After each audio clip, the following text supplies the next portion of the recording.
నమస్కారం. సిటీ కృష్ణతేజ వార్తలకు స్వాగతం. ఇక వార్తల్లోని వివరాలు. పరిసరాల పరిశుభ్రతతో పాటు పచ్చదనాన్ని సైతం పెంపొందించుకోవాల్సిన బాధ్యత ప్రజలందరిపై ఉందని తిరుపతి నగరపాలక సంస్థ కమిషనర్ ఎన్ మౌర్య విజ్ఞప్తి చేశారు. స్వచ్ఛతా హీ సేవా కార్యక్రమంలో భాగంగా శనివారం ఉదయం సీతమ్మ నగర్ మాస్టర్ ప్లాన్ రోడ్లో సామూహిక మొక్కలు నాటే కార్యక్రమాన్ని నిర్వహించారు. మహిళా సంఘాల మహిళలతో కలిసి కమిషనర్ మౌర్య మొక్కలు నాటారు. ఈ సందర్భంగా కమిషనర్ మాట్లాడుతూ స్వచ్ఛతా హీ సేవా కార్యక్రమంలో భాగంగా 15 రోజుల పాటు గాంధీ జయంతి వరకు వివిధ కార్యక్రమాలు నిర్వహిస్తున్నామన్నారు. అందులో భాగంగానే మొక్కలు నాటడం, పరిసరాలు పరిశుభ్రం చేయడం, వేస్ట్ టు వండర్ ఆర్ట్, పలు ప్రాంతాల్లో పెయింటింగ్ వేయించడం కొన్ని కార్యక్రమాలు నిర్వహిస్తున్నామన్నారు. మొక్కలు నాటడమే కాదని వాటిని పరిరక్షించడం కూడా మన బాధ్యతగా తీసుకోవాలన్నారు. ప్రజలు తడి, పొడి, చెత్త వేరువేరుగా చేసి తమ సిబ్బందికి అందించాలన్నారు. చాలా మంది చెత్తను మురుగు కాలువల్లో వేస్తున్నారని, దీంతో మురుగునీరు ఎక్కడికక్కడ ఆగిపోతోందని తెలిపారు. ప్రజలు అవగాహనతో చెత్తను తమ సిబ్బందికి అందించాలని కోరారు. పరిశుభ్రత అంటే మన ఇల్లు మాత్రమే శుభ్రం చేసుకోవడం కాదని, పరిసరాలను కూడా పరిశుభ్రంగా ఉంచుకోవడమని తెలిపారు. ఇటీవల హెల్త్ ఆఫీసర్ తమ సిబ్బందితో కలిసి నగరంలో ప్లాస్టిక్ రైడ్స్ నిర్వహించామని, పెద్ద ఎత్తున నిషేధిత ప్లాస్టిక్ వస్తువులు స్వాధీనం చేసుకున్నామని అన్నారు. దుకాణదారులకు 30 రోజులు గడువు ఇచ్చామని, ఇకపై ప్లాస్టిక్ విక్రయాలు చేస్తే కఠిన చర్యలు తీసుకుంటామని హెచ్చరించారు.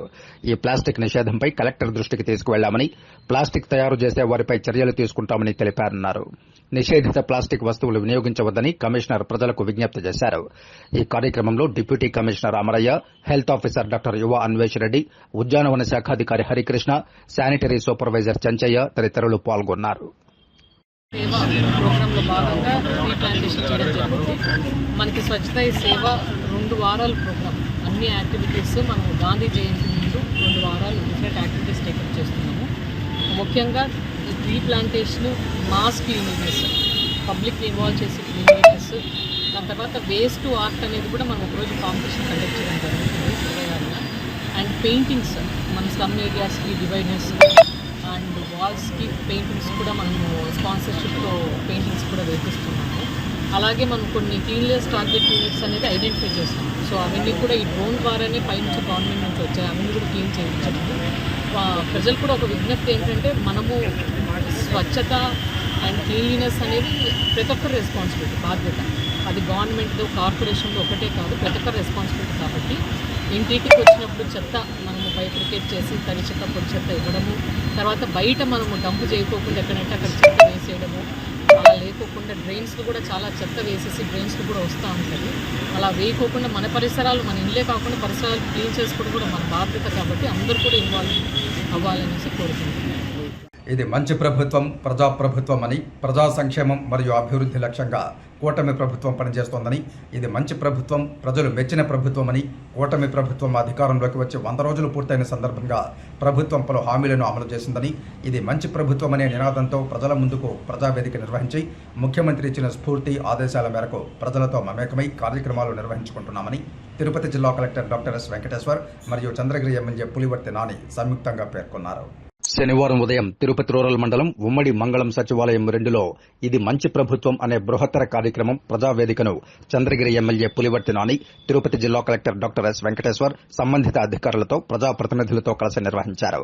ఈ సందర్భంగా కలెక్టర్ మాట్లాడుతూ, నూతన ప్రభుత్వం అధికారంలోకి వచ్చిన తర్వాత ముఖ్యమంత్రి అధికారులకు చెబుతూ, ఈ ప్రభుత్వం ప్రజాప్రభుత్వమని, ప్రజలకు అభివృద్ధి, సంక్షేమం అనేవి 2 సమాంతరంగా అందాలని, వాటి కోసం కలెక్టర్లు, అధికారులు ప్రజలకు అందుబాటులో ఉంటూ వారితో మమేకమై వారి సమస్యల పరిష్కారానికి సానుకూల దృక్పథంతో ఉండాలని సూచించారని తెలిపారు. దేశంలో ఎక్కడా ఇంత పెద్ద మొత్తంలో ఎన్టీఆర్ భరోసా సామాజిక భద్రతా పెన్షన్లను పలు కేటగిరీల కింద పేదలకు ప్రతి నెల 1వ తేదీన ఉదయాన్నే సచివాలయ సిబ్బంది ద్వారా అందించడం జరుగుతోందని, మన జిల్లాలో 1వ తేదీనే సుమారు 96% పైన పంపిణీ చేయడం జరుగుతోందని, ఈ నెల 1వ తేదీన ఇవ్వాల్సిన పెన్షన్లను ఆదివారం ఉందని, ఒకరోజు ముందుగానే అంటే ఆగస్టు 31నే అందించి గొప్ప మనసు కలిగిన నిజమైన ప్రజాపాలకుడిగా ఆదర్శంగా ముఖ్యమంత్రి నిలిచారని అన్నారు. ప్రభుత్వం ఏర్పడిన 100 రోజుల్లోనే పలు హామీలు ముఖ్యమంత్రి నెరవేర్చారని తెలిపారు. అలాగే ఎమ్మెల్యే తెలిపిన మల్లవరం నుండి చెన్నై రోడ్డును కలిపే 6 వరుసల హైవే రోడ్డు పనులు త్వరలోనే ప్రారంభించేలా చర్యలు తీసుకుంటామని తెలిపారు. డాక్రా సంఘాలను 30 సంవత్సరాల క్రిందటే ఏర్పాటు చేసిన ఘనత ముఖ్యమంత్రిదేనని అంటూ, లాక్పతి దీదీ అనే కార్యక్రమం దేశ ప్రధాని నిర్వహించిన కార్యక్రమ లక్ష్యం ప్రతి మహిళను లక్షాధికారి చేయాలని, ప్రభుత్వ పథకాలను సద్వినియోగం చేసుకుని లక్షాధికారులు కావాలని తెలిపారు. ప్రస్తుతం స్వచ్ఛతా హీ సేవ కార్యక్రమం జిల్లా అంతటా జరుగుతోందని, ప్రతి ఒక్కరూ పాల్గొని వారి వారి పరిసరాలను పరిశుభ్రంగా ఉంచుకోవాలని కోరారు. టిట్కో ఇళ్ల ఏర్పాటుకు సంబంధించి సర్వే డిపార్ట్మెంటుకు కేటాయించిన స్థలాన్ని పరిశీలించి తదుపరి చర్యలు చేపట్టడం జరుగుతుందని తెలిపారు. ప్రజల సమస్యలు ఉంటే పీజీఆర్ఎస్ ను సద్వినియోగం చేసుకోవాలని కోరారు. పాకాల గార్మెంట్ ఫ్యాక్టరీకి సంబంధించి కూడా చర్యలు తీసుకుంటామని తెలిపారు. మంగళం ఉమ్మడి పంచాయతీలో కుట్టు మిషన్ పై శిక్షణ ఇచ్చి వారికి కుట్టు మిషన్లు అందించే విధంగా కలెక్టర్ చర్యలు తీసుకోవాలని ఎమ్మెల్యే కోరారు. ముఖ్యమంత్రి కేంద్రంలో సత్సంబంధాలు కలిగి రాష్ట అభివృద్ది పరుగులు తీయించేలా, నిధులు వచ్చేలా, పనులు పరుగులు తీసేలా పలు కార్యక్రమాలు చేపడుతున్నారని, తన సొంత పనులకు కాకుండా ప్రజల ప్రయోజనాల కోసం మాత్రమే తాను కేంద్రంలో ప్రధానమంత్రి, పలు కేంద్ర మంత్రులను కలిసి రాష్ట్రాభివృద్దికి కృషి చేస్తున్నారని తెలిపారు. వెంకటేశ్వర స్వామి పాదాల చెంత ఉన్న తిరుపతి జిల్లాలోని ప్రజల మనోభావాలు దెబ్బతినేలా గత ప్రభుత్వంలోని పలువురు తిరుమల అంశంలో అనేక అవకతవకలకు పాల్పడ్డారని, వాటిపై ముఖ్యమంత్రి తప్పక చర్యలు తీసుకుంటారని అన్నారు. అన్నా క్యాంటీన్ను ఆర్డీఓ కార్యాలయం వద్ద త్వరలో అందుబాటులోనికి తీసుకువస్తామని తెలిపారు. అనంతరం కలెక్టర్, ఎమ్మెల్యే, అధికారులు, ప్రజాప్రతినిధులు కలిసి పలు గృహాలను సందర్శించి ప్రభుత్వం చేపట్టిన పలు కార్యక్రమాలను సచివాలయ సిబ్బందికి వివరించి వారి గృహాలకు ఇది మంచి ప్రభుత్వం స్టిక్కర్లను అతికించి కరపత్రాలను పంచిపెట్టారు. అలాగే ఎమ్మెల్యేతో కలిసి టిట్కో గృహాల నిర్మాణాల కోసం స్థల పరిశీలన చేశారు. ఈ కార్యక్రమంలో జిల్లా పంచాయతీ అధికారిణి Sushiladevi, MPDO Ramesh, Tirupati urban rural తహసీల్దార్లు భాగ్యలక్ష్మి, రామాంజనేయులు తదితర అధికారులు, ప్రజాప్రతినిధులు పెద్ద ఎత్తున ప్రజలు పాల్గొన్నారు. ఈ రోజు మీకు తెలుసు ఈ ప్రోగ్రామ్ ఏమని, మంచి ప్రభుత్వం. చంద్రబాబు నాయుడు గారు వచ్చిన వెంటనే ఆ రోజైతే ఏదైతే మీకందరికి హామీ చేశారో హామీలో భాగంగా కొన్ని పథకాలు కూడా చేయడం జరిగింది. మన ఇంట్లో చదువుకున్నటువంటి విద్యార్థులు అంటే డిఐసికి మొదటి సంతకం పెట్టన్నారు. సుమారు 16,340 మందికి డిఐసి సంతకం పెట్టారమ్మా. పెన్షన్లు 3,000 నుంచి 4,000, 6,000 విధంగా చేసి సుమారు 4,209 కోట్లు నెలకు పెరగడం జరిగిందమ్మా. ఇదన్నిటికంటే ఒక ఎత్తు అవుతే ఎక్కడైనా చిన్న సంఘటన జరిగితే మీకు ఇమీడియట్ గా అధికారులు వస్తున్నారమ్మా. అధికారులు స్పందించి చిన్న స్థాయి నుంచి పై స్థాయి వరకు మనకి ఇక్కడ ఉన్నటువంటి సచివాలయ సిబ్బంది నుంచి ఉన్నతాధికారి కలెక్టర్ గారి వరకు కానీ, ఎస్పీ గారి వరకు కానీ శ్రీవారి భక్తుల మనోభావాలపై వైసీపీ ప్రభుత్వం గట్టి దెబ్బ కొట్టిందని తెలుగుదేశం కూటమి చిత్తూరు ఉమ్మడి ఎమ్మెల్యేలు దుయ్యబట్టారు. చిత్తూరు ఉమ్మడి ఎమ్మెల్యేలు శనివారం మీడియా సమావేశం నిర్వహించి తిరుమల లడ్డూపై వైసీపీ ప్రవర్తించిన తీరును ఖండించారు. ఎమ్మెల్యేలు మాట్లాడుతూ లడ్డూ వ్యవహారాన్ని సీఎం చాలా సీరియస్ గా తీసుకున్నారని అన్నారు. గతంలో అన్యమతస్తులు తిరుమలలో విధులు నిర్వర్తించడం వల్లే దీనికి కారణమైందని తెలిపారు. తిరుమలలో వైఖానస ఆగమబద్దంగా ఎవరైనా నడుచుకోవాల్సి ఉందని గుర్తు చేశారు. కమిషన్ కు కక్కుర్తిబడిన వారు ఖచ్చితంగా జైలుకు వెళ్లక తప్పదని జోసెన్ చెప్పారు. వైసీపీ హయాంలో రాష్ట్రంలోని మరికొన్ని ప్రధాన ఆలయాల్లో ప్రసాదాల నాణ్యత తగ్గినట్లు ఆధారాలు లభించాయన్నారు. వైవీ సుబ్బారెడ్డి ప్రమాణం చేస్తానని చెప్పి వెనక్కి ఎందుకు తగ్గారని ప్రశ్నించారు. నాణ్యత లేని నెయ్యి టెండర్లలో ధర్మారెడ్డి, వైవీ సుబ్బారెడ్డితో పాటు చెవిరెడ్డి పాత్ర కూడా ఉందని స్పష్టం చేశారు. ఈరోజు శ్రీవారికి నైవేద్యానికి సమర్పించే లడ్డూ ప్రసాదాలు, అన్న ప్రసాదాలు కల్తీ నెయ్యి వాడడం చాలా బాధాకరం. ఇది భక్తుల మనోభావాలకు సంబంధించిన విషయం. ఇది అతి సున్నితమైన విషయం కూడా. ఇటువంటి విషయాల్లో ఇటువంటి దుర్మార్గాలకు పాల్పడిన అధికారులు కానీ, రాజకీయ నాయకులు కానీ, దీన్ని సప్లై చేసిన కాంట్రాక్టర్లు కానీ దీనిపైన విజిలెన్స్ ఎంక్వైరీ కమిటీ వేసి తక్షణమే చర్యలు తీసుకోవడం ఖచ్చితంగా జరుగుతుంది. దీనిపైన సమగ్ర నివేదిక ఇవ్వాలనేసి కూడా గౌరవ ముఖ్యమంత్రి చంద్రబాబు నాయుడు గారు చెప్పడం జరిగింది. ఆయన మొట్టమొదటిగా ముఖ్యమంత్రి అయిన వెంటనే ముఖ్యమంత్రి గెలుపొందిన వెంటనే తిరుమలకు వచ్చి దర్శనం చేసుకోవడం, తిరుమల తిరుపతి నుంచే వ్యవస్థను ప్రక్షాళన చేస్తానని చెప్పడం కూడా చాలా సంతోషం. అందులో భాగంగానే ఈరోజు అధికారులు పాత అధికారులను మార్చితే ఇవన్నీ వెలుగులోకి వచ్చాయి. ఇప్పుడున్న ఈవో శ్యామలరావు గారు, అడిషనల్ ఈవో వెంకయ్య చౌదరి గారు టీటీడీ తిరుమల దేవస్థానాన్ని ఒక ప్రక్షాళన చేస్తున్నారు ముఖ్యమంత్రి ఆదేశాలతో. స్వామివారి భక్తులకి ప్రసాదంగా పంపిణీ చేయబడుతున్నటువంటి లడ్డు నాణ్యత విషయం కేవలం ఒక ప్రామాణికంగానే కాకుండా ప్రపంచవ్యాప్తంగా ఉన్నటువంటి హిందూ భక్తులందరికీ కూడా అనుమానం కలిగే రీతిలో గత ప్రభుత్వం చేసినటువంటి అపచారాన్ని వెలుగులోకి తీసుకొస్తే గత పాలకులు మాట్లాడుతున్నటువంటి మాటలు చేస్తున్నటువంటి చేష్టలు ఎలా ఉన్నాయంటే ఇడిసేసినోడు ఈదికి పెద్ద బడి విడిసేసినోడు బజారుకి పెద్ద అన్నట్లుగా మారింది. తిరుమల ఆలయంలో పాలనలో చట్టం కన్నా ధర్మం ముఖ్యం. ఇది వైకానస ఆగమ శాస్త్రబద్ధంగా స్వామివారి ఆలయంలో ప్రతి కార్యక్రమం జరుగుతుంది. నువ్వైనా నేనైనా ఇంకొకరైనా ఆగమాలకు అనుగుణంగానే అక్కడ నడుచుకోవాలి. ఆ ఆగమాలలో సుప్రభాతం మొదలుకొని ఏకాంత సేవ వరకు ఏం చేయాలి, స్వామివారి ప్రసాదాలు మొదలుకొని నైవేద్యం వరకు లడ్డు వరకు ఏం చేయాలి, దేంట్లో ఏ దిట్టం వాడాలన్నటువంటి స్పష్టమైనటువంటి విధానం ఉంది. అయితే వాటన్నిటిని తొంగలోకి దొక్కి ఇష్టానుసారంగా టెండర్లని ప్రామాణికంగా చూపించి L1 అని L2 అని వాళ్ళకి మేము ఇచ్చామని దాన్ని ప్రామాణికంగా తీసుకున్నామని చెబుతున్నటువంటి పాలకులకి ఒకటే మాట చెప్పదలుచుకున్నా. అయ్యా, హిందువులనే వాళ్ళు లడ్డూ తినాలంటే ముందుగా నేను కూడా పొరపాటుగా మాంసం తినేసుంటే లడ్డూ కూడా తిన్నాను. ఎందుకంటే ఆ తినేసినటువంటి లోట్లో ఆ లాలాజలం మీద మాంసపు మరకుంటుంది. ఇది పవిత్రమైనటువంటి లడ్డు ఆ నాలుక మీద పడాలంటే ఎక్కడ అపచారం అవుతుందో అన్నటువంటి సాంప్రదాయం ఉన్నటువంటి లడ్డు అది. నోరు బ్రష్ చేసుకోనో లేకపోతే స్నానం చేసుకున్న తర్వాతనో లడ్డు తినే సాంప్రదాయం భక్తులు కొనసాగిస్తారు. అలాంటి లడ్డు తయారీలో అపచారం జరిగిందంటే డైవర్షన్ పాలిటిక్స్ అంటారా? ఎన్డీడీబీ లాంటి ప్రతిష్టాత్మకమైనటువంటి సంస్థ రిపోర్ట్ ఇస్తే దాన్ని బేస్లెస్ అంటారా? మీరు చులకనగా మాట్లాడతారా? L1 టెండర్తో ఇచ్చినామంటారా? ఇంత అపవిత్రం జరిగిందే మన ప్రమాణం మన పాలనలోని కనీసం మీ మనసు మీకు ఎప్పుడు చెప్పలేదా? గతంలో ఆగమ సలహాదారుడుగా ఉన్నటువంటి ఆయన ఒక పుస్తకం రాయడం జరిగింది. ప్రసాదాలు ఎలా తయారు చేయాలి, ఏ విధంగా తయారు చేయాలన్నటువంటి పుస్తకం ఇది. కొన్ని వందల రోజులు మనం దేవుడి దగ్గర ఉన్నామే, కొన్ని వందల రోజులు ఎవరికి కలగనటువంటి అవకాశం భగవంతుడు మనకి ఇచ్చారే, మనం కనీసం హృదయ స్పందనతో చూసుకోవాలన్నటువంటి ఇంగిత జ్ఞానం లేదా? మనస్సాక్షి లేదా? వాటికి శిక్ష పడింది. పాపం ఎక్కువ రోజులు జరిగినా దానికి పరిష్కారం ఒకటి ఉంటుంది. ఆ పరిష్కారం ఇప్పుడు మొదలైందని తెలియజేస్తూ ఉన్నా. ఎప్పుడైతే వైఎస్ఆర్ ప్రభుత్వం అధికారంలోకి వచ్చిందో రివర్స్ టెండరింగ్ అని ప్రతి దీంట్లో, అది పోలవరం కావచ్చు, తిరుమల తిరుపతి దేవస్థానం కావచ్చు, లేదా ఏ ఒక్క ఇరిగేషన్ ప్రాజెక్ట్ అయినా కావచ్చు, లేదా ప్రభుత్వంలో ఏ ఒక్క టెండర్ అయినా కావచ్చు, మేము రివర్స్ టెండరింగ్ ఆంధ్ర రాష్ట్ర ప్రజల్ని కాపాడడానికే ఉండాము అంటూ గత ముఖ్యమంత్రి మీ అందరికీ తెలుసు జైలుకు పోయి వచ్చిన వ్యక్తి. అంటే ఏం చేస్తే జైలుకు పోయాడు? ఆర్థిక నేరగాడు. ఆర్థికంగా నేరగాడు వచ్చి తిరుపతి తిరుమల దేవస్థానంలో ఏ భక్తుడైనా అడిగాడా మాకు తిరుమల లడ్డు కాస్ట్గా ఉంది ఇంకొకటి అని? మనకి తిరుపతి తిరుమల దేవస్థానానికి సంబంధించిన FDలు, డిపాజిట్లు, బంగారాన్ని కూడా తనిఖీ చేయాల్సిన సందర్భం వచ్చింది. ఎందుకంటే బంగారాన్ని దాచమని పెడితే ఆ బంగారమా లేదా ఇంకొక బంగారమా కూడా తెలియని పరిస్థితి ఈరోజు. కాబట్టి మా ముఖ్యమంత్రి ఏదైతే సమగ్ర నివేదిక అడిగి ఉండారో ఈరోజు ఈవో గారు ఆల్రెడీ మీటింగ్ నిర్వహిస్తున్నారు. నేను హోమ్ మినిస్టర్ అమిత్ షా గారిని కానీ మా హోమ్ మినిస్టర్ గారిని కానీ అనేక మందిని ఒకటే మేము అడుగుతున్నాం. తప్పు జరిగిన వేళ ఎటువంటి వ్యక్తినైనా వదలకుండా ప్రజల ముందు వాళ్ళని నిర్దోషులుగా నిలబెట్టే బాధ్యత ప్రజలు మనకి ఇచ్చారు. కాబట్టి మన వంతు మేము కూడా శాసనసభ్యులందరూ కూడా ఈ విషయం పైన మరొకసారి మళ్ళీ పోరాడి మన తిరుపతి దేవస్థానాన్ని కాపాడుకునే ప్రయత్నం చేద్దాం. స్థానికంగా ఉన్నటువంటి ఆ రోజు ఉన్నటువంటి చైర్మన్ సుబ్బారెడ్డి గారి, కరుణాకర్ రెడ్డి కానీ, భాస్కర్ రెడ్డి కానీ వీళ్ళందరూ తిరుమల పవిత్రను నాశనం చేశారు. ఏమైనా మాట్లాడితే గత పాలకులు చంద్రగిరి శాసనసభ్యుడు తిరుమల అంటే పవిత్రత అనేవాడు. ఈ రోజు నువ్వు ఎక్కడ వెళ్ళావయ్యా? ఈ రోజు తిరుమల గురించి మాట్లాడుతుంటే మీరు ఎక్కడ వెళ్ళారు? హిందువులు మీరు కూడా ఒక తుమ్మలు కూడా తిరుపతి దేవస్థానం పెట్టుకొని మొక్కులు చేస్తా ఉన్నారు. దీనిపైన ఏమైంది సమాధానం?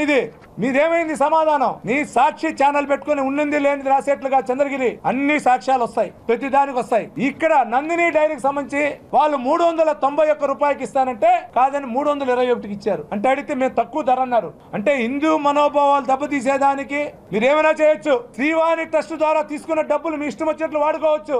శ్రీవాణి ట్రస్ట్ ద్వారా మీరేమైనా చేయొచ్చు. అంటే ఆ డబ్బు వేస్టేజ్ చేయకుండా హిందూ మనోభావాల్ని చూస్తే ఎంత బాగుంటుందో ఒకసారి ఆలోచించాలని మీ ద్వారా తెలియజేసుకుంటున్నా. నిజం అనేది నిలకడే తెలుస్తుంది. ఈ రోజు కూడా ఇవన్నీ బయట వచ్చిందంటే కలియుగ దైవం వెంకటేశ్వర స్వామి యొక్క ఆయన యొక్క ఆజ్ఞతోనో ఈ రోజు వచ్చింది బయట, ఎవరో చెప్పి కాదు. కాబట్టి మీ ద్వారా మనందరూ కూడా దీనిపైన పోరాడదాం. దీనికి సంబంధించినటువంటి ఏ వ్యక్తి అయినా వాటిపైన జైలు శిక్ష పడే విధంగా చేద్దాం. దీని అందరికి కూడా ప్రెసిడెంట్ గారికి కానీ పిఎం గారి దృష్టికి కూడా తీసుకుని వెళ్ళి ముఖ్యమంత్రి వర్యులు మాట్లాడిన విధంగా, డిప్యూటీ సీఎం గారు కానీ నారా లోకేష్ బాబు గారు మాట్లాడిన విధంగా దీనిపైనంతా హిందువులు భక్తులకు మనోభావాలు కాపాడాలని మీ మీడియా ద్వారా కూడా కోరుకుంటున్నాం. శ్రీకాళహస్తీశ్వరాలయంలో వెలసి ఉన్న శ్రీ శనేశ్వర భగవాన్కు బంగారు పూతతో కూడిన ఆర్చిని దాతలు ప్రదానం చేశారు. శ్రీకాళహస్తి ఎమ్మెల్యే బొజ్జల సుధీర్ రెడ్డి బంగారు ఆర్చిని ఆవిష్కరించారు. శ్రీకాళహస్తేశ్వరాలయంలో వెలసి ఉన్న శ్రీ శనేశ్వర స్వామి భగవాన్ కు బంగారు పూతతో కూడిన ఆర్చిని దాతలు చేయించారు. చెన్నైకి చెందిన దాతలతో కలిసి ఎమ్మెల్యే బొజ్జల సుధీర్ రెడ్డి బంగారు ఆర్చిని ఆవిష్కరించారు. దాతలు ఎంతో భక్తి శ్రద్దలతో ముందుకు వచ్చి సుమారు ₹1 కోటి వెచ్చించి బంగారు ఆర్చిని తయారు చేసి ఇవ్వడం అభినందనీయమని ఎమ్మెల్యే బొజ్జల సుధీర్ రెడ్డి అన్నారు. శ్రీకాళహస్తేశ్వరాలయంలో వెలసి ఉన్న శ్రీ శనేశ్వర భగవానునికి తమిళనాడుకు చెందిన భక్తులు దాతలుగా వ్యవహరించి సుమారు ₹1 కోటి వ్యయంతో బంగారు తాపడంతో ఆర్చి చేయించారు. శనేశ్వర భగవాన్ మూల విరాట్టు చుట్టూ బంగారు తాపడం చేసిన ఆర్చిని ఆకర్షణీయంగా శోభాయమానంగా కళాకారుడు గిరిప్రకాష్ ఆధ్వర్యంలో అద్భుతంగా తీర్చిదిద్దారు. ఈ బంగారు ఆర్చిని శనివారం దాతలతో కలిసి ఎమ్మెల్యే బొజ్జల సుధీర్ రెడ్డి ఆవిష్కరించారు. ఈ సందర్భంగా శనేశ్వర భగవానుని అభిషేక సేవలో పాల్గొని విశేష పూజలు జరుపుకున్నారు. అనంతరం దాతలను ఎమ్మెల్యే బొజ్జల సుధీర్ రెడ్డి ఆలయ మర్యాదలతో సత్కరించి స్వామివారి చిత్రపటాన్ని బహూకరించారు. ఎమ్మెల్యే బొజ్జల సుధీర్ రెడ్డి మాట్లాడుతూ శనేశ్వర భగవానునిపై అత్యంత భక్తి శ్రద్దలతో తమిళనాడుకు చెందిన భక్తులు ముందుకు వచ్చి బంగారుతో ఆర్చి చేసి ఇవ్వడం తన హయాంలో పూర్తయి దేవస్థానానికి అందించడం మహాభాగ్యమని తెలిపారు. ఈ కార్యక్రమంలో ఆలయ ఈవో ఎన్వీఎస్ఎన్ మూర్తి, స్థానిక తెలుగుదేశం పార్టీ నాయకులు, ఆలయ అధికారులు పాల్గొన్నారు. ఒక మంచి రోజు, శుభదినం. మరి స్వామివారికి భక్తులు ఎంతో మంది ఉన్నా పెద్ద మనసు చేసుకుని ఈ రోజు మహేష్ గారు, ఏమర్ రూపట్టని మనోజ్ అన్న గారు, మహేష్ అన్న ఇద్దరు అన్నదమ్ములు గారిని ఎక్కువ ఉంటారు. వాళ్ళు ఈ రోజు శ్రీకాళహస్తీశ్వరికి అంటే శనీశ్వర స్వామికి మొత్తం బంగారుతోని ఆ బంగారు గోపురం కావచ్చు, స్తంభాలు కావచ్చు, అవన్నీ కూడా బ్రహ్మాండంగా ఎక్కడో కూడా కాంప్రమైజ్ కాకుండా తమిళనాడు నుంచి గిరిప్రసాద్ మరి దగ్గర 2 సంవత్సరాలు పైచిలు కష్టపడి ఎంతో భక్తి శ్రద్ధలతో మరి వాళ్ళు చెక్కిన తీరు చూస్తే ఎంత చెప్పినా తక్కువే. మనసారా ఇంకా చూడాలనిపిస్తుంది కానీ ఆ కన్నులు కాదు చెదిరిపోతుంది. అంత బ్రహ్మాండంగా వీరు చేయడం జరిగింది. మనోజన్నతో మాత్రం చెప్తున్నాడు, 2 సంవత్సరాల నుంచి స్టార్ట్ అయింది. ఎన్నో ఒడుదొడుకులు తర్వాత ఎన్నో ఇబ్బందులు వచ్చినాయి, మళ్ళా కానీ తయారు చేసాం. ఆ స్వామివారు నా కోసం ఆపారేమో. మరి ఎమ్మెల్యే అయిన తర్వాత మరి ఇద్దరు అన్నదమ్ములు చేతుల్లో నుంచి ఇది స్వామివారికి సమర్పించినందుకు నిజంగా నా జన్మ ధన్యమైంది. ప్రతి ఒక్కరు కూడా కాళహస్తి ఉన్న ప్రతి ప్రజలు అట్టనే బంధుమిత్రులు అందరూ కూడా కుటుంబ సభ్యులు అందరూ కూడా హాయిగా చల్లగా ఉండాలని స్వామివారి ఆశీస్సుల్లో కోరుకుంటూ జై హింద్, జై జగన్. ఇప్పుడు కాసేపు ప్రకటనలు. చెదలవాడ కృష్ణతేజ దంత వైద్య కళాశాల మరియు సూపర్ స్పెషాలిటీ ఆసుపత్రులు అత్యాధునిక దంత వైద్య సేవలు అందుబాటులోకి తెచ్చారు. అన్ని దంత సమస్యలకు ఒకే చోట పరిష్కారం. అన్ని రకాల వైద్య సేవలు అందుబాటులో ఉన్న ప్రాంగణం చెదలవాడ దంత వైద్యశాల. అనుభవజ్ఞులైన వైద్యులచే అందమైన చిరునవ్వు కోసం ఆధునిక దంత వైద్యం, పిప్పి పళ్లకు రూట్ కెనాల్ చికిత్స, చిగురు వాపు వ్యాధులకు అత్యాధునిక చికిత్స, ఎత్తుపళ్ళు, వంకర పళ్ళు, రంగు మారిన పళ్లకు ప్రత్యేకమైన వైద్య బృందంచే చికిత్స. సంప్రదించండి చెదలవాడ కృష్ణతేజ దంత వైద్య కళాశాల, రేణిగుంట రోడ్, తిరుపతి. తిరిగి వార్తల్లోకి స్వాగతం. కాణిపాకం స్వయంభూ శ్రీ వరసిద్ధి వినాయక స్వామి వారి వార్షిక బ్రహ్మోత్సవాల్లో భాగంగా తిరుపతికి చెందిన ప్రవచనకర్త శతావధాని ఉపలధనీయం భరత్ శర్మ ప్రవచనం నిర్వహించారు. కాణిపాకం స్వయంభూ శ్రీ వరసిద్ధి వినాయక స్వామి వారి వార్షిక బ్రహ్మోత్సవాల్లో భాగంగా తిరుపతికి చెందిన ప్రవచనకర్త శతావధాని ఉపలధనీయం భరత్ శర్మ ప్రవచనం నిర్వహించారు. కాణిపాకం స్వయంభూ శ్రీ వరసిద్ధి వినాయక స్వామి వారి వార్షిక బ్రహ్మోత్సవాలు అంగరంగ వైభవంగా జరుగుతున్న విషయం విదితమే. కాగా సెప్టెంబర్ 7 నుంచి 27వ తేదీ వరకు నిర్వహిస్తున్న ఈ వార్షిక బ్రహ్మోత్సవాల నేపథ్యంలో వివిధ ఆధ్యాత్మిక సాంస్కృతిక కార్యక్రమాలు నిర్వహిస్తున్నారు. అందులో భాగంగా శనివారం తిరుపతికి చెందిన శతావధాని ప్రవచనకర్త ఉపలధనీయం భరత్ శర్మచే నిర్వహించబడిన ప్రవచన కార్యక్రమం భక్తుల్లో ఆధ్యాత్మిక చింతనను, భక్తిభావాన్ని మరింత ఇనుమడింపజేసింది. వినాయకుని మహాత్మ్యం, వినాయకుని తత్వం నేటి నేటి సమాజం ఏ విధంగా అన్వయించి అర్థం చేసుకోవాలో భరత్ శర్మ వారి ప్రవచనంలో వివరించారు. వినాయకుని లీలలు, భక్తుల చరిత్రలు, వినాయకుణ్ణి పూర్వకవులు ఏ విధంగా స్తుతించారు మొదలైన అనేక విషయాలను తెలియజేసి భక్తులకు వినాయక మహాత్మ్యాన్ని తెలియజేశారు. అనంతరం కాణిపాక దేవస్థానం ఈవో పట్టెం గురుప్రసాద్, ప్రవచనకర్త ఉప్పలధళియం భరత్ శర్మకు కండువా కప్పి ప్రశంసా పత్రాన్ని అందజేసి సత్కరించారు. ఈ సందర్భంగా అవధాని భరత్ శర్మ తాను తాజాగా రచించిన శ్రీ కపిలేశ్వర స్వామి వారి శతకాన్ని ఈవోకు అందజేశారు. తీర్చడానికి ఆయన తీసుకునేదేమో ఒక గడ్డి, కానీ మనకిచ్చేటటువంటిది అనంతమైనటువంటి సంపదలు. అంతటి కరుణా స్వరూపుడు వినాయకుడు. అంటే దీని నుంచి మనం ఏం నేర్చుకోవాలి అంటే, మనకు ఇతరులు ఏమి ఇచ్చినా ఇవ్వకపోయినా, ఎంత చిన్న సహాయం చేసినా కూడా మనం వాళ్లకు తిరిగి మన యొక్క సౌహార్దాన్ని మాత్రమే ప్రదర్శించాలి. వాళ్ళ పట్ల ద్వేషాన్ని ఉంచకుండా, వాళ్ళు ఎంత ఇచ్చినా ఇవ్వకపోయినా వాళ్లకు సహాయం అవసరమైనప్పుడు, వాళ్ళు మనల్ని అడిగినప్పుడు మనం మన వంతు సహాయాన్ని అధికంగానే చేయాలి అని మనకు వినాయకుడు ఇందులో నేర్పుతూ ఉన్నాడు. కాబట్టి ఈ విధంగా చిన్న గరిక చేత మాత్రమే మనలందరినీ కూడా అనుగ్రహించేటటువంటి స్వామి ఆ శ్రీ మహాగణాధిపతి. కాబట్టి అటువంటి స్వామి కాణిపాక వరసిద్ధి వినాయక స్వామిగా నేడు మనకి ఇక్కడ కొలువై ఉన్నాడు. అటువంటి స్వామిని మనం వినాయక చవితి వ్రతంలో కూడా, అందులో ఇవాళ చూసారు ఎంత శుభదినమో, మామూలుగా భాద్రపద శుక్ల చతుర్థి వినాయక చతుర్థి, ఇవాళ భాద్రపద కృష్ణ చతుర్థి, ఇవాళ చతుర్థి, ఆనాడు చతుర్థి. కాబట్టి ఇంతటి శుభ దినం నాడు, శుభ సందర్భంలో, శుభ వేళ మనమందరం కూడా ఆ వినాయకుడి యొక్క మాహాత్మ్యాన్ని తెలుసుకోవడం అనేటటువంటిది ఒక చాలా పురాకృతమైన పుణ్య విశేషం. Tirupati Balaji colony town club కూడలి నుండి నాలుకాళ్ల మండపం వరకు లయన్స్ క్లబ్ ఇంటర్నేషనల్ 317 ఈ ఆధ్వర్యంలో మెగా ట్రీ ప్లాంటేషన్ కార్యక్రమాన్ని ప్రారంభించారు. Tirupati Balaji colony town club కూడలి వద్ద నుండి నాలుకాళ్ల మండపం వరకు లయన్స్ క్లబ్ ఇంటర్నేషనల్ 317 ఈ ఆధ్వర్యంలో మెగా ట్రీ ప్లాంటేషన్ కార్యక్రమాన్ని నిర్వహించారు. ప్రపంచ ప్రఖ్యాతిగాంచిన లయన్స్ క్లబ్ ఇంటర్నేషనల్ సేవా సంస్థ దేశవ్యాప్తంగా పర్యావరణ పరిరక్షణలో భాగంగా మొక్కలు నాటే కార్యక్రమాన్ని ప్రారంభించింది. అందులో భాగంగా చిత్తూరు, తిరుపతి జిల్లాల్లో లయన్స్ క్లబ్ ప్రతినిధుల ఆధ్వర్యంలో 10,000 మొక్కలు నాటి పెంపొందించి ప్రజలకు ఉపయోగపడే విధంగా చేసేందుకు నడుం బిగించారు. ఈ కార్యక్రమానికి ముఖ్య అతిథిగా తిరుపతి ఎమ్మెల్యే ఆరణి శ్రీనివాసులు వచ్చేశారు. ఈ సందర్భంగా ఆరణి శ్రీనివాసులు మాట్లాడుతూ ప్రస్తుత సమాజంలో చెట్లు పెంచడం లేదని, దీనివల్ల మానవాళికి ముప్పు వాటిల్లుతుందని పేర్కొన్నారు. ప్రతి పౌరుడు బాధ్యతగా, విధిగా మొక్కలు నాటడం, చెట్లు పెంచడం అలవాటు చేసుకోవాలని పిలుపునిచ్చారు. ఈ కార్యక్రమంలో ఎమ్మెల్యే ఆరణి శ్రీనివాసులు, జనసేన పార్టీ నాయకులు మరియు లయన్స్ క్లబ్ అధ్యక్షులు Arkati Krishnaprasad, bullet Ramana, corporator Narasimhachari, lions club international ప్రతినిధులు రామచంద్రన్, చంద్రారెడ్డి, ప్రతాప్ యాదవ్, భక్తవత్సలం రెడ్డి, రామచంద్రారెడ్డి, సోమయ్య, మక్కిన భాస్కర్, బెల్లంకొండ సురేష్, జగన్నాథం, రాజేంద్ర ప్రసాద్, మేరీ, మోహన సుందరం తదితరులు పాల్గొన్నారు. చెట్లు నాటే కార్యక్రమం ముఖ్యంగా పర్యావరణాన్ని పరిరక్షించడానికి కోసం, మంచి వాతావరణాన్ని ప్రజలకు అందించడం కోసం, ప్రకృతికి చెట్లు చాలా అవసరం. ఈ చెట్ల వల్ల ఆక్సిజన్ విడుదలవుతాయి, ప్రజలకు చాలా ఉపయోగకరమైన వాతావరణం కలుగుతుంది. అందుకే పర్యావరణ పరిరక్షణకు ప్రాధాన్యత చాలా ప్రభుత్వాలు ఇస్తున్నాయి. ప్రతి ఒక్కరు కూడా ఒక చెట్టు నాటి పెంచి పోషించి పెద్దలు చేయాలనే ఒక కాన్సెప్ట్తో మన గౌరవ ముఖ్యమంత్రి నారా చంద్రబాబు నాయుడు గారు, అదేవిధంగా ఉప ముఖ్యమంత్రి గౌరవ పవన్ కళ్యాణ్ గారు వీరి నేతృత్వంలో ప్రధానమంత్రి మోదీ గారి ఆధ్వర్యంలో కూడా క్లీన్ అండ్ గ్రీన్, పరిశుభ్రంగా ఉండాలి, వాతావరణాన్ని గ్రీన్గా ఉంచాలనుకుంటే చెట్లు నాటాలి. చెట్లు నాటితే తద్వారా ప్రజలకు ఆహ్లాదకరమైన వాతావరణం వెలువడుతుంది. అటువంటిది మన లయన్స్ క్లబ్ వారు ముందుండి దీన్ని ఈరోజు జరిపించడం, ఈ చెట్లు నాటే కార్యక్రమానికి నాటేదానికి students, lions club members, public, Tirupati public అంతా కూడా చేరి ప్రతి ఒక్కరూ ఒక చెట్టు నాటాలనే అవగాహన ర్యాలీగా పెట్టి అవగాహన కల్పించడం, మనస్ఫూర్తిగా లయన్స్ క్లబ్ వారిని అభినందిస్తూ లయన్స్ క్లబ్ ఆధ్వర్యంలో ఈరోజు మెగా ట్రీ ప్లాంటేషన్ ర్యాలీ జరగడం జరిగింది. ఈరోజు తిరుపతిలో లయన్స్ ఇంటర్నేషనల్ ఆధ్వర్యంలో మెగా ట్రీ ప్లాంటేషన్ ఆధ్వర్యంలో ర్యాలీ జరగడం జరిగింది. ఈ కార్యక్రమానికి ముఖ్య అతిథిగా మా ఎమ్మెల్యే గారు ఆరణి శ్రీనివాసులు ఇచ్చేశారు. ప్రతి ఒక్కరూ చెట్లు నాటాలనే నినాదంతో, దేశం సుభిక్షంగా పచ్చదనంగా ఉండాలనే నినాదంతో ఈ లయన్స్ ఇంటర్నేషనల్ వారు ఈ కార్యక్రమాన్ని చేస్తున్నాము.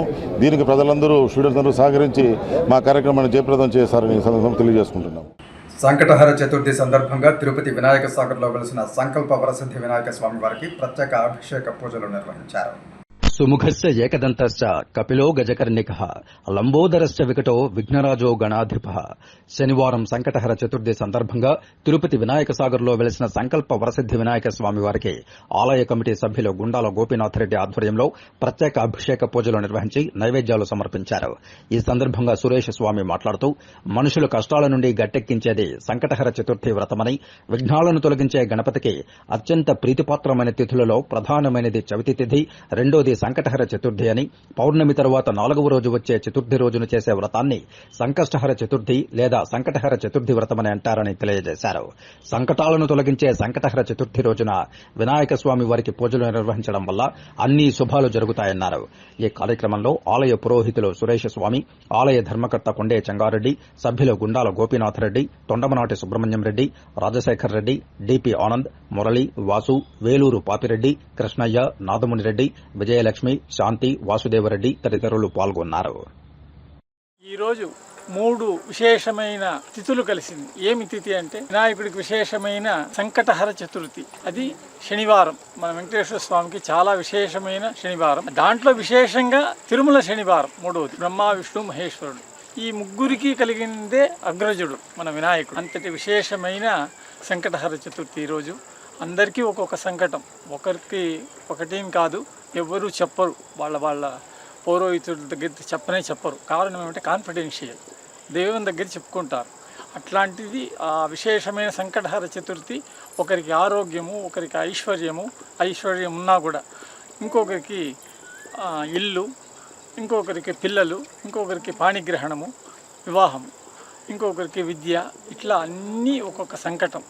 ఆ మార్జిన్లో వచ్చేటప్పుడు తుది దశలో ఆయన్ని మొక్కుతాం. అది ప్రథమంగా మొక్కేది ఆదిమూల గణపతి. అందరికీ, అన్ని కులస్తులకి ఇది అంతటి విశేషమైన స్థిరవారమైన శనివారంలో, తిరుమల శనివారంలో సంకటహర చతుర్థి గోపీనాథ్ రెడ్డి గారి ఆధ్వర్యము, ధర్మకర్త చెంగారెడ్డి గారి ఆధ్వర్యము, సుబ్రహ్మణ్య రెడ్డి గారి ఆధ్వర్యంలో ప్రతి నెల చాలా ఆనందంగా భక్తులు దినదిన ప్రవర్ధమానంగా ఎక్కువ అవుతున్నారు. అది ఆయన విశేషము. విఘ్నేశ్వర స్వామిది వాళ్ళ కోరికలు నెరవేరేటట్టే ఉంది. ఇక్కడ తిరుపతి నియోజకవర్గ తెలుగుదేశం పార్టీ ఇన్ఛార్జ్ మన్నూరు సుగుణం ఆధ్వర్యంలో తిరుపతి ప్రెస్ క్లబ్లో మీడియా సమావేశం నిర్వహించారు. తిరుపతి నియోజకవర్గ తెలుగుదేశం పార్టీ ఇన్ఛార్జ్ మన్నూరు సుగుణమ్మ ఆధ్వర్యంలో తిరుపతి ప్రెస్ క్లబ్లో మీడియా సమావేశం నిర్వహించారు. ఈ సమావేశంలో సుగుణమ్మ మాట్లాడుతూ ప్రపంచవ్యాప్తంగా ఆధ్యాత్మిక క్షేత్రంగా తిరుపతి నగరం విరాజిల్లుతూ ఉంటే అక్కడ ఆయన ప్రసాదంగా స్వీకరించే పవిత్రమైన లడ్డూను గత ప్రభుత్వంలో కల్తీమయం చేసి భక్తుల మనోభావాలను ప్రపంచవ్యాప్తంగా దెబ్బతీసిన ఘనత జగన్మోహన్ రెడ్డి ప్రభుత్వానిదేనన్నారు. ఈ కార్యక్రమంలో నగర పార్టీ అధ్యక్షులు చిన్నబాబు, రాష్ట నాయకులు బుల్లెట్ రమణ, ఊట్ల సురేంద్రనాయుడు, ఆర్పి శ్రీనివాసులు, రజనీకాంత్ నాయుడు, ఆముదాల తులసి, విశ్వనాథం, పసుపులేటి శ్రీనివాసులు ముఖ్య నాయకులు పాల్గొన్నారు. ఈ పరిపాలన వచ్చిన దగ్గర నుంచి వైఎస్ఆర్ పరిపాలన, వైవి సుబ్బారెడ్డి చైర్మన్ అయిన దగ్గర నుంచి, ధర్మారెడ్డి ఈవోగా ఉన్నప్పటి నుంచి హిందూ ధర్మాన్ని దెబ్బతీసే విధంగా అన్యమత ప్రచారం అయితేనేమి, ఎర్రచందనం దొంగతనాలైతేనేమి, సిలువను పెట్టుకొని వెళ్లినటువంటి వెహికల్స్ అయితేనేమి, ఆఖరికి కాఫీ కప్పులు కూడా, అదే కాకుండా మరి అక్కడ గంజాయి కూడా అమ్మకం జరుగుతూ ఉండేదని కూడా మేము పలుసార్లు కూడా హెచ్చరించడం జరిగింది. అయినా కూడా వాళ్ళు అహంకారపూరిత వారి యొక్క పరిపాలన ఆ విధంగా ఉండింది. ఆ రోజు ఏది కూడా చెవున పెట్టుకునేవాళ్ళు కాదు. మేము చెప్పిందే శాసనం అనే విధంగా, ఏ విధంగా అయితే జగన్ బ్రాండ్ మద్యాలను తీసుకొచ్చారో అదే విధంగా జగన్ బ్రాండ్ నెయ్యి తీసుకొచ్చి ఈ రోజున తిరుమల తిరుపతి దేవస్థానంలో ఉన్నటువంటి వెంకటేశ్వర స్వామిని, ఆయన పరిసరాల్ని, ఆయన భక్తుల్ని ప్రపంచవ్యాప్తంగా కూడా ఈరోజు మనోభావాలు దెబ్బతీసే విధంగా దీనికి ఏదో ఒకటి మరి ప్రక్షాళన జరగాలి అనే విధంగా భక్తులంతా కూడా ఈరోజు కోరుకుంటున్నారు, ఆరాటపడుతున్నారు, తపన పడుతున్నారు. కాబట్టి దీన్ని వెనువెంటనే యుద్ధ ప్రాతిపదికన దీని మీద చర్చలు జరిపి వెనువెంటనే ప్రక్షాళన కార్యక్రమం అనేది జరగాలనేది మా అందరి ఉద్దేశం. ఇప్పుడు కొన్ని సంక్షిప్త వార్తలు చూద్దాం. తిరుపతి తిరుపతి నగరంలో భక్తిభావం మరింత పెరగాలని, ఆధ్యాత్మిక వాతావరణంలో ప్రజలు నివసించాలన్న సంకల్పంతో రాయలసీమ రంగస్థలి చైర్మన్ గుండాల గోపీనాథ్ రెడ్డి నగర సంకీర్తన మండలి ఏర్పాటు చేసి ఈసారి తిరుమల బ్రహ్మోత్సవాలలో భాగంగా మొదటి శనివారం భజన మండలి కళాకారుల చేత సంకీర్తన గోష్ఠి నిర్వహించారు. అందులో భాగంగా బ్రహ్మోత్సవాల మొదటి శనివారం ఉదయం భజన మండలి కళాకారులు సాంప్రదాయ వస్త్రాలతో స్థానిక గోవిందరాజస్వామి ఆలయం నుంచి 4 మాడ వీధిలో నగర సంకీర్తన చేపట్టారు. నగర సంకీర్తన అనంతరం భక్తులకు అన్న ప్రసాదాలు వితరణ చేశారు. ఈ కార్యక్రమంలో సుశీల, మునికుమారి, పద్మావతి, వెంకటాచలం, జయమ్మ, కల్పన, ఉషారాణి, భరత్, పార్వతి, ధనలక్ష్మి, నిర్మల, వాసురెడ్డి, మునినాథారెడ్డి, కస్పా పద్మనాభం, చంద్రబాబు నాయుడు, కొండే జంగారెడ్డి, శాంభోలు హరిణ, పన్నాల జయజిరెడ్డి, సుబ్రహ్మణ్యం రెడ్డి, ఉషారాణి, మునికుమారి, సుశీల, మహాలక్ష్మి, నరసింహారెడ్డి, నాగరాజు, రాజశేఖర్ రెడ్డి, వాసు, సాయిరెడ్డి తదితర కళాకారులు పాల్గొన్నారు. అందరికీ తిరువల్ శనివారాలు శుభాకాంక్షలండి. తిరువల్ శనివారాలు భాగంగా మొదటి శనివారం నాడు మంచి వర్షం కురిసింది తిరుపతిలో. శుభసూచకము. ఆ దేవదేవుని వెంకటేశ్వర స్వామి ఆశీస్సులు అందరికీ ఉన్నట్లే. అలాగే నగర సంకీర్తన ప్రతి శనివారము తిరుపతి గోవిందరాజస్వామి గుడి 4 మాడ వీధిలో తిరగడము అందరికీ తెలిసిన విషయమే. 50 సంవత్సరాలు పైబడిన వాళ్ళు ఏ మాత్రము అధైర్యపడకుండా వర్షంలో చాలా భక్తి శ్రద్ధలతో 4 మాడ వీధుల్లో భక్తి శ్రద్ధలతో భజనలతో తిరగడము చాలా సంతోషకరమైన విషయము. ఇలా శ్రీకాళహస్తేశ్వర ఆలయంలో శుక్రవారం రాత్రి శ్రీ జ్ఞానప్రసూనాంబాదేవి తిరుచి వాహనంపై భక్తులకు దర్శనమిచ్చారు. ఆలయంలోని అమ్మవారి సన్నిధిలో అమ్మవారి ఉత్సవమూర్తికి విశిష్ట దివ్య అలంకారాలు చేసి తిరుచి వాహనంపై కొలువుదీర్చి ఆలయ ప్రాకారోత్సవం చేపట్టారు. మంగళ వాయిద్యాలు, భక్తుల శివనామ స్మరణల నడుమ అమ్మవారి ఉత్సవమూర్తిని ఆలయ ప్రాంగణంలో అత్యంత వేడుకగా ఊరేగించారు. ఆలయ ఆవరణంలోని రాతి ధ్వజస్తంభం వద్ద అమ్మవారి ఉత్సవమూర్తికి మంగళ వాయిద్య నిరాజనాలు సమర్పించారు. అనంతరం ఊరేగింపుగా తీసుకొచ్చి అమ్మవారి సన్నిధిలో కొలువుదీర్చి ధూప దీప నైవేద్యాలు నివేదించి మంగళ హారతులు సమర్పించారు. విశేష సంఖ్యలో భక్తులు దివ్య మంగళకర స్వరూపిణి జ్ఞాన ప్రసూనాంబికా దేవిని దర్శించుకుంటూ శివనామ స్మరణలు చేస్తూ ఆధ్యాత్మిక ఆనందంతో పరవశించి ప్రణమిల్లారు. ఈ వార్తలు ఇంతటితో సమాప్తం. నమస్కారం.